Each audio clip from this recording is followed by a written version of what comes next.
Charles Movie Life. I am your host JL. This week's movie is Snow White and the Huntsman. In this movie it's a reboot, a reimagining of the Snow White fairy tale, but in this one they decided to make Snow White the third most attractive person in the movie. So I guess the lesson here is it's what's on the inside that counts for this modern day Snow White. The first problem is Charlize Theron plays the evil queen. In no world where vision is part of the world would Charlize Theron be less fair than the chick from Twilight. No shame to the chick in Twilight, she actually looks pretty nice in this movie, but Charlize Theron is like, it's like staring at an alien. She's so beautiful. And yeah, I don't buy it. Mirror, mirror. Mirror, mirror on the wall, you're broken. Return the mirror, mirror. Okay, it's saying you're not as fair as Snow White, it's broken. Maybe the mirror is the lead singer of Third Eye Blind and still bitter about Charlize Theron, or it's, I don't know, saw the movie Monster and was grossed out, but no, I don't buy it. I would have cast like Sarah Jessica Parker as the queen. You know, somebody who in the right lighting and the right outfit looks cute and looks nice, you know, and you'd be like, hey, I would bang Dee Snider, looking pretty good, but I could see Snow White being more fair. That, you got a fighting chance, Snow White, you could win that one, but Charlize Theron, no way. So you got Charlize Theron, but then you got Thor. Thor plays the Huntsman. Thor, not a bad looking human being in his own right. Alright, strapping, kind of looks like Brad Pitt if Brad Pitt didn't give a shit about his hair. You know, he looks like Brad Pitt on roids if he had like the Zac Efron part of his DNA removed. And you're going to tell me that Snow White's going to land that? I don't think so. I do not think so, no matter how good and pure her personality is.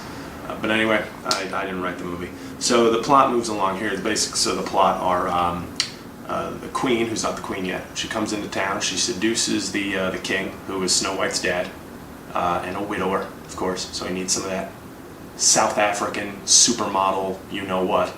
So he decides to marry her, and on the wedding night, Charlize Theron is banging him, and then stabs him in the heart, and kills him, which I don't remember from the Disney movie. I was young, I may have just blocked it out, found it traumatic, but I don't remember basic instinct elements of the original Snow White, but whatever. So she takes over the kingdom, and she does not kill Snow White. She locks her in a tower, because in fantasy fairy tale movies, that's what you do. You don't kill the person who's destined to ruin you. You lock them in a tower and wait for them to escape and fuck shit up.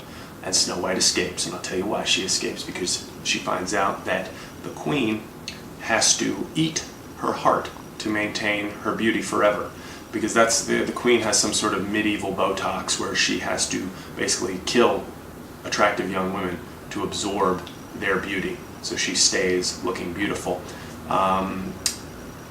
You know, so yeah, she basically is just absorbing stuff from prettier, or not pretty, but young women to maintain her own lifestyle. It's called pulling a Kris Kardashian. But Snow White escapes, she runs into the forest, and guess who's the only guy that can go into the forest and find her? The Huntsman, that's right. So he finds her, there starts to be a little bit of chemistry between the two of them. Not forced, it was pretty well done. And I could see why Snow White would want the Huntsman. I mean, her whole life she's been pursued by gay werewolves. Right? So why wouldn't she want a manly man? And the Huntsman is a drunk and a widower himself. And so naturally he's like, hey man, I'm lonely. I'll bang this Snow White chick if she lets me. And the Huntsman and the Queen probably should have had some kids. Those would have been very attractive kids. But that's for a sequel, I guess. A lot of focus on the cuticles of Snow White in this movie, because they're very dirty, which I like. I like the authentic touch. Like, hey, we're in the forest. There's no Asians yet to give manicures. So let's give them dirty cuticles. But they forget, they give her the clean Hollywood teeth still, which I always find funny. Like, the worst offender is probably Braveheart, if you've ever seen Braveheart. Everybody's dirty, everybody's funky, and yet Mel Gibson's teeth looks like he just found a batch of Crest white strips. They've got to fix that somehow. There are dwarves in the movie, but they're played by regular people, so I imagine the little people will be up in arms. You know, that they're not getting proper representation in the movie. Even with Peter Dinklage killing it on Game of Thrones, you thought he might have been thrown a bone to be here. But you know, no such luck. They get regular people to play the roles, not little people. And they don't sing, they don't do any of that shit.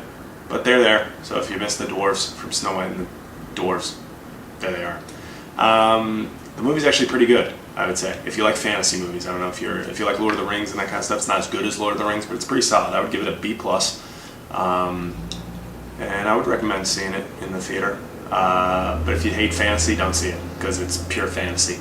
The ending is actually really good, because it leads that it hints at the happily ever after, but doesn't give it to you, which I like. I like that they leave you wanting a little bit. Yeah, I got nothing else, people. I recommend it. Next week we got Prometheus, so I will talk to you next Monday. Wanna get the feeling, gotta get the feeling, gonna get the feeling once again. Wanna get the feeling, gotta get the feeling,